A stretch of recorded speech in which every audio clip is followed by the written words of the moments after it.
What's up, everyone? My name is Morgan, and welcome back to my channel, Actualized AF, where we talk all things designing a life you love, from goal setting, productivity, time management, Notion templates, travel, fitness, blogging, you name it. And today we are talking my favorite accountability tips. Let's talk accountability. Holding yourself accountable can mean doing the smallest things and making the smallest changes to your routine to make sure that you get what you say that you want to get done. I implement a few things in my routine that help me actually get closer to my goals. Again, this doesn't happen overnight. They are definitely long-term goals, but doing things daily to help me chip away at those goals is what I consider holding myself accountable. Here's some ways that I stay accountable. I'm going to be doing my skincare routine, my nighttime skincare routine, showing you some of my favorite products, but also giving you some tips and tricks on how I stay accountable. Let me do the first step in my skincare routine, and I'm actually using a brand that reached out to me for gifted products, and I'm loving them so far. It's called Calm. First of all, it's Korean skincare, and I absolutely love Korean skincare. I used to live in Korea, so I got very hip to how Korean skincare helps out with a glowing face. First, we're going to tone with Calm's Barrier Cycle Toner Pads. It's a good cleanser, so after you wash your face, you might still have some dirt, oil, and makeup on your skin. This gets everything off. These little pads, they're textured, so you're able to kind of give your face a nice little rub down. Gotta let it dry. And then next up, I'm going to use a more moisturizing toner, Hyaluronic Double Shot Toner. And I like it because it has like a little milky stuff in it and then also liquid toner. First way that I stay accountable is weekly to-do list or weekly progress pads. If you've been following me on Instagram, you know every day or every week I post my weekly to-do list. I no longer do daily to-do lists because it was just too much pressure for me to finish doing things every single day. I found myself staying up until like midnight or 1 a.m. just to say that I had done things by the end of the day. I don't like that. So I switched over to weekly to-do lists. I have this Post-it pad. I actually call them progress pads now. I love alliteration, so I have to call it a progress pad. Basically, these are the 8x6 Post-it notes, and I have them linked in my Amazon storefront. Every Monday morning, I start my day by looking at the tasks from the last week that haven't been accomplished. I write the new tasks on a Post-it note and I make a list. And then I go into my calendar and see what I have upcoming this week. And I add any tasks that I need to on my pad. So basically, I have a new weekly to-do list of things that I didn't accomplish last week I need to still do this week, and things that are upcoming and things that I need to do. So this is a really good system that I've implemented because one, it takes the pressure off and it takes off the overwhelm, which is part of the reason why you don't get anything done is because you're overwhelmed. So how do you eliminate the overwhelm? Post-it progress pads. I love these because they're orange. So I put them right next to me at my computer and I'm able to see it and check in with it throughout the day, throughout the week, and just get things done. So another reason you might not actually be able to get things done is because you can't remember what to do. So this actually combats that. It gives you a place to brain dump all of the tasks that you need to do, and it reminds you, oh yeah, I was supposed to email so-and-so, or yeah, I was supposed to grade those assignments. But this is a good reminder of what you need to do. You're able to see it throughout the week, you feel less overwhelmed, and you're just able to check things off and get things done. The next thing that I do to hold myself accountable is put things in the calendar. It seems so easy, but it's like the thing that you will forget to do, or the thing that will hold you up from actually moving forward with something. It's so funny because back in December, I went to an event and one of the speakers at the event was saying, just put it on the calendar. All you have to do is put it on the calendar. And it seemed like the most basic, literally the most basic advice that you you could give to someone, especially at a big event and a big panel. But that honestly was the advice that I needed, because I went home, I put something on the calendar, which I'll tell you about a little bit later, and I am moving forward with a part of my business, and it's really exciting. And it's crazy to think that all I had to do was put an event on the calendar and assign it a date, and then work backwards to make sure that I do everything to get to that event. If you're not putting something on the calendar, it could be because you're scared, or you call yourself a perfectionist, but you're actually scared, or you're scared, or you're scared. If you actually want to do something, I realize like a lot of what we tell ourselves is that I'm a perfectionist or I procrastinate a lot. But the reality is the root of all of that is fear. We don't put things on the calendar and we don't work toward things that we want to do because we're actually scared that it will come true and that you'll actually have to do the work to make it happen. Putting something on the calendar actually makes it real. You're forced to face your fears. But if you're in the business of holding yourself accountable, that's the least you could do, is put something on the calendar. And don't just put things on the calendar. Set up notifications for 1 month in advance, 2 months in advance. Send yourself email, text, alert notifications to remind you that this event is coming up. And what that does is it gives you reminders that you need to put in the work to actually do the thing. Whatever goal you're working towards, the easiest thing that you can do is put whatever you need to do on the calendar.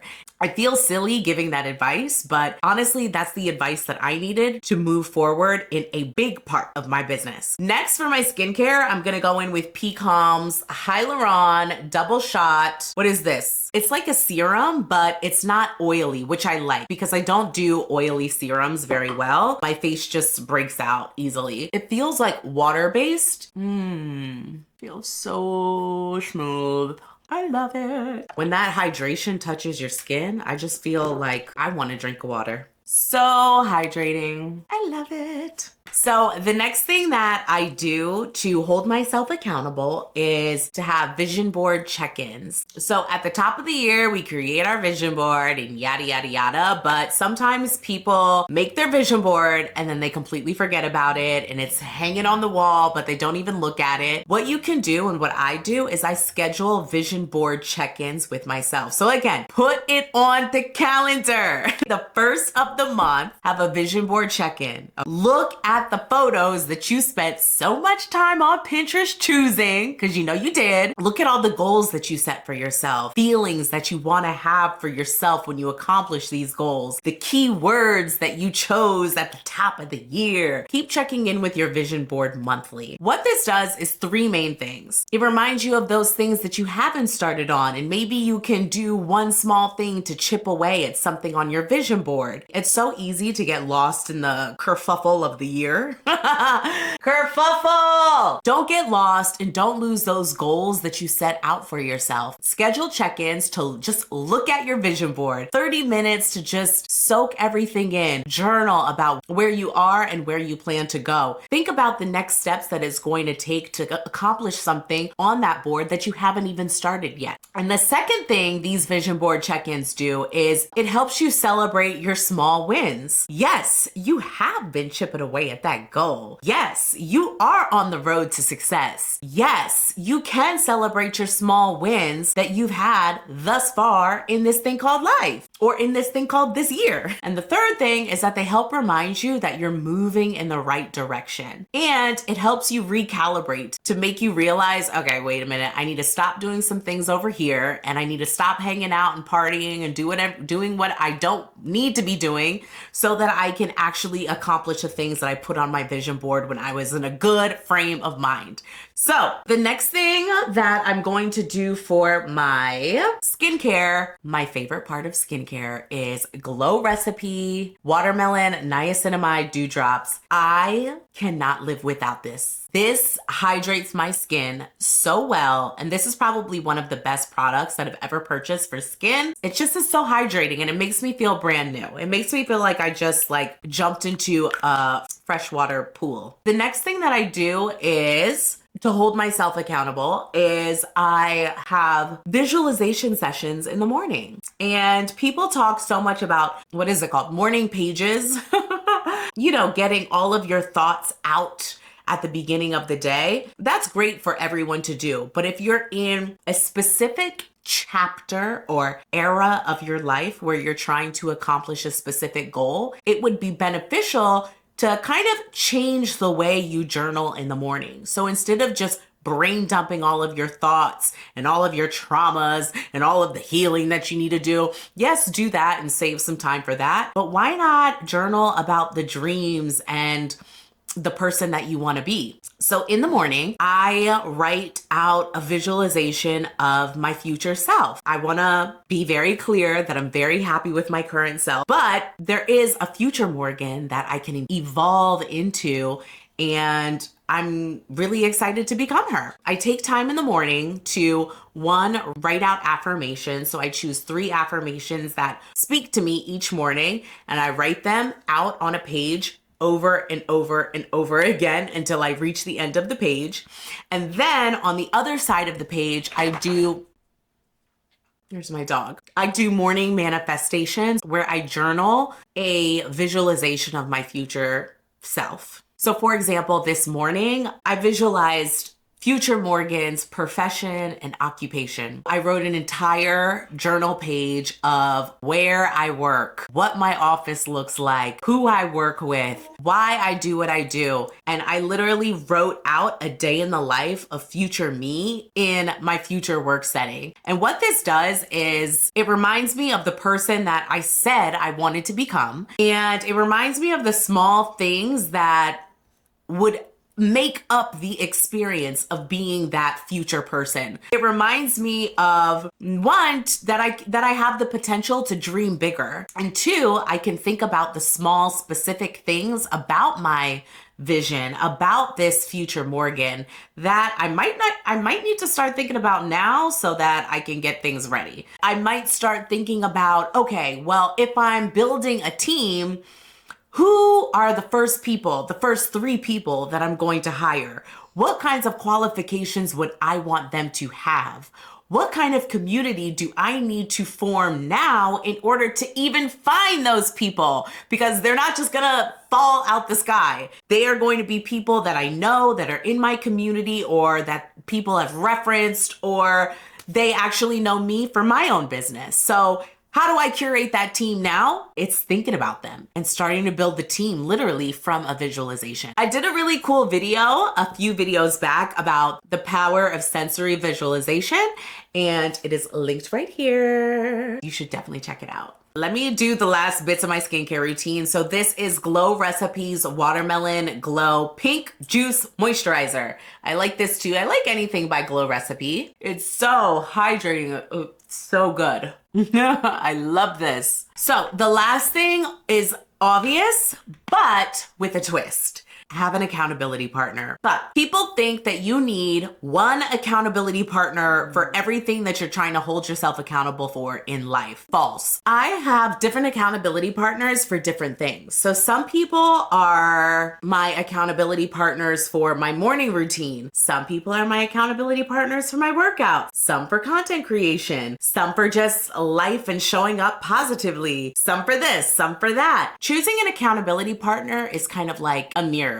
It's a reflection of what you're looking for in this next stage of life, how you want to be supported, and how you want people to interact with you when it comes to a certain goal. So for content creation, I chose people who understand the brand that I'm trying to build. So it's not just about, okay, these people make YouTube videos, let's be content creators together. It's literally like, do you understand the business that I'm trying to put together? And do you understand the person that I'm trying to be? Therefore, can we work together as partners to sustain an accountability system to build the brands that we're trying to build? I love my accountability partners because not only have we remained consistent over time because we check in with each other about our progress on content creation, but we literally tell each other our dreams and about the brands that we're building, and we help each other in those directions. So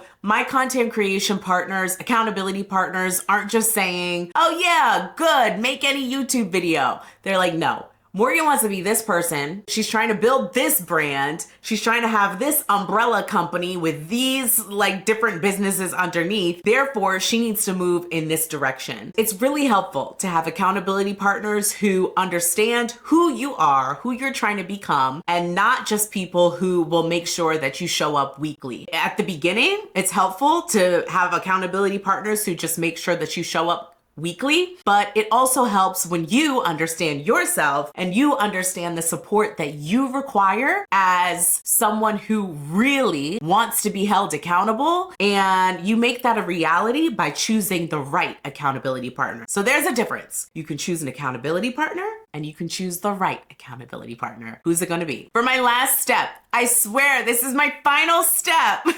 This is Keep Calm. I think you say Kato cream. I don't know, but this is just kind of a higher density moisturizer, and I use this at nighttime. So I'm just gonna put this on. Ooh, oh my God, this mixed with the Glow recipe, it's perfect. Okay, so those are my main tips for holding yourself accountable and how I use all of these things, okay? How I hold myself accountable. You are already on your way to success because number one, you're watching this video. Thank you. Make sure you subscribe. And number two, because you're thinking about how to evolve as a person and hold yourself accountable. Techniques don't work for everyone, but what's important is choosing something that works for you, works for your personality, works for your lifestyle, and works for the people that you have access to in order to integrate them into your accountability system.